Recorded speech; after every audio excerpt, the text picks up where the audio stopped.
ferocity. I use my charm. I use my dignity to get out of trouble. This is a role-playing question.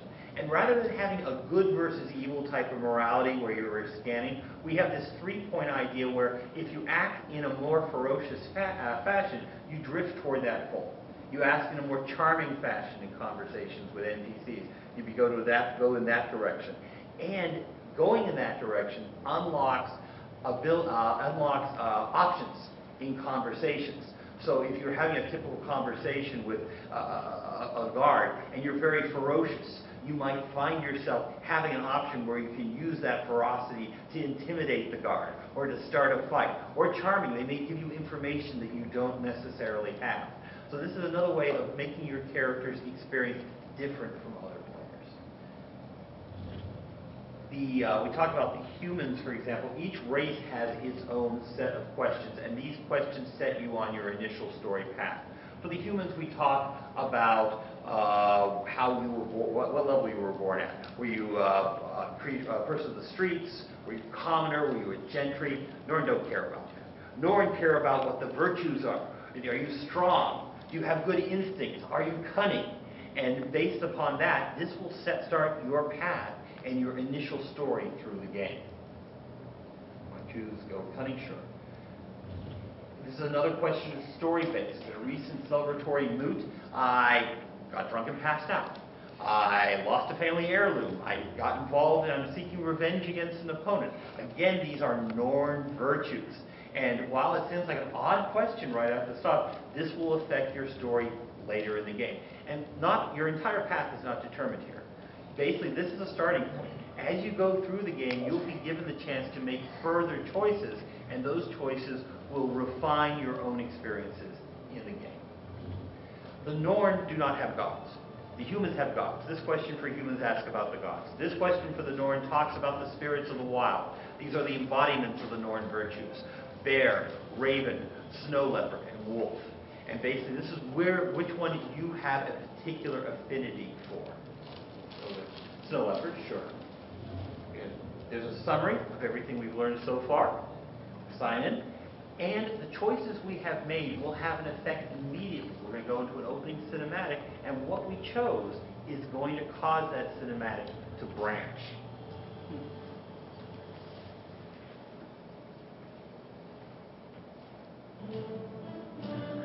I am Norn, hunter of the wild, born of the free and rugged Sugar Peak Mountains. In the far north, my people fought our greatest enemy, Jormak, a dragon of frost and snow. The dragon broke our pride, but it did not break our spirit. In our last hour, we heard the voices of 4 of the spirits of the wild: bear, raven, snow leopard, wolf. They called us south, away from certain annihilation. We founded the great lodge of Holbrook and claimed new hunting grounds. Some say we should not fight Jordan. I say the greatest risk is to wager nothing more. One day, Hero will be disarmed, and we will break the dragon's icy grip. So at this point in the cinematic, like Jeff mentioned, this is where your story cinematic actually branches and shows you a different ending based off of what you've chosen for your biography. My cunning found lessons. Like my ancestors before me, I seek glory. One day, I will take my place among the heroes of the North. The spirits of the wild have given me the gifts of trickery and cleverness. I challenge the skill of my hand. I am a predator. They are predators. I am still untested, but already my deeds have earned me friendship and great respect. Each year, a great hunt is called to hold. Only the best among us are invited to participate. I'll prove my worth with guile, collecting trophies to show my prowess. Then I will drink and boast of my victory. I accept this challenge. I relish it. Come, Dave. Come, adventure. In the lodges and halls of my people, my cunning This is my story. One thing you notice as we show the cinematics and we go through the game, we have a handcrafted paint release style. And we have some of the best concept artists in the business. And what we have really strove to do in Guild Wars 2 is to bring that artistic style into the game fully. So you see it in our UI, you'll see it in our spell effects, you'll see it in our costuming. It basically, as we move through the game, we're creating that epic look all the way through. So we've arrived now at what is basically our north tutorial, and I talked about how Guild Wars 2 is a persistent world. Right off the bat, even in the tutorial, this is a persistent area where we're going to run into other players. There's one right there talking about it. Hail, hero! Are you here to take part in this year's great hunt? I am. Tell me what I must do to prove myself. Hunt down 3 of the wildest animals you can find. Take trophies from each of your kills and present them to Idol. Whoever has the best trophies and whose bravery is the greatest gets to join the great hunt. Newt Whitebear has said this season's event will be one of the most dangerous. So be ready. I've even heard the renowned Heir Stigulkin might attend. I look forward to impressing them both after I've earned my place in the hunt. For glory! So we're going to head off now, and we're going to try to find 3 trophies that we can present to try to get entrance into the North Great Hunt. You'll notice at this point that we still haven't had to go up and read a giant wall of text telling us what's going on. Characters in the world are talking to us. They're helping lead us around.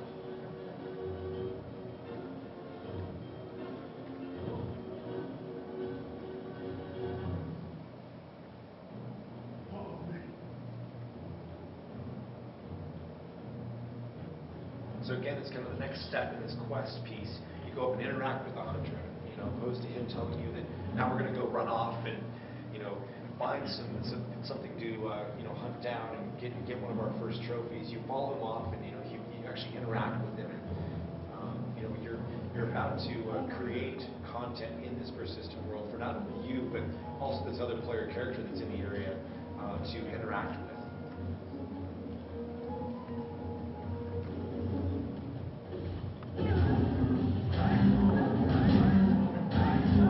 We talked a little bit earlier about active combat and movement. You'll notice right off the bat he's able to move around and use skills. He's able to dodge and avoid attack sets. This is a big part of what we're trying to do with Guild Wars 2. Also, we talked about how anyone who helps kill a creature gets experience and loot for it. You'll notice everybody just got a trophy off of that Minotaur that they were able to kill.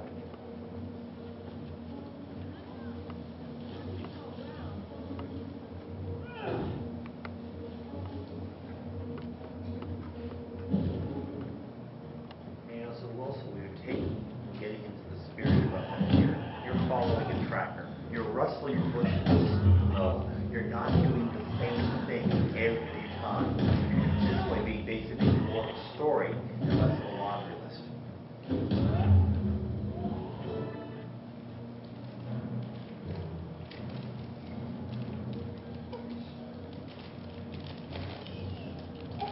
You're coming upon the already set traps and brought out some skeletons. So one of the unique things about the hunting profession is they can put symbols like this that do damage to enemies that are standing in the area. And they also buff allies that are standing in the area or fire projectiles through the symbols. So what you can do is, without ever having to communicate with other players, you can put things down in the world that they can take advantage of and combo off. And what's really nice about this system is it doesn't require you to be grouping with them. It's actually anyone in the world, any other player's ally that's going to reinforce the socialization of the game that we're trying to view here. It's not that you ever want to be frustrated by another player. It's more of a chance to augment your experience and enhance every part of your gameplay experience. You didn't form a party to have that fun. It didn't lose anything by gathering together to take out those skeletons and boas. You all benefited from it. Well, so we've got our... We've got our 3 trophies here. We're going to head up and turn them in and try to get entrance to the Great Hunt. I guess my question is, most of the MMOs do this level 50, 65, does it come over and help with level 1, so it's level 30 in like an hour? We basically, as you go through the game, we basically level down. Currently, we're in the starter instance right now, but if a level 80 showed up in a level 20 area, his abilities would come down to that level. That's, again, to help your level 80 and level 20 play together without one dominating the other. It also works the opposite way too, so you can go play with your level 80 friend and get sidekicked up to level 80 if you want, wherever they are in the game too. Hey, dude, look at these impressive trophies. Worthy of the great Hound, I'd say. Indeed, you are skilled enough to defeat your prey, and wise enough to revere their spirits. You are worthy to join in this year's great hunt. By my own hand, I have brought the mighty worm Storm here. He waits above in the plateau for one such as you to challenge him. The great heir Stegalcom watches over him now, waiting for the hunt to commence. When it is time, you and the others will go to the high ground, over the valley. There you will face his sword. Claim victory, if you can. I can and I will. This is where my legend begins.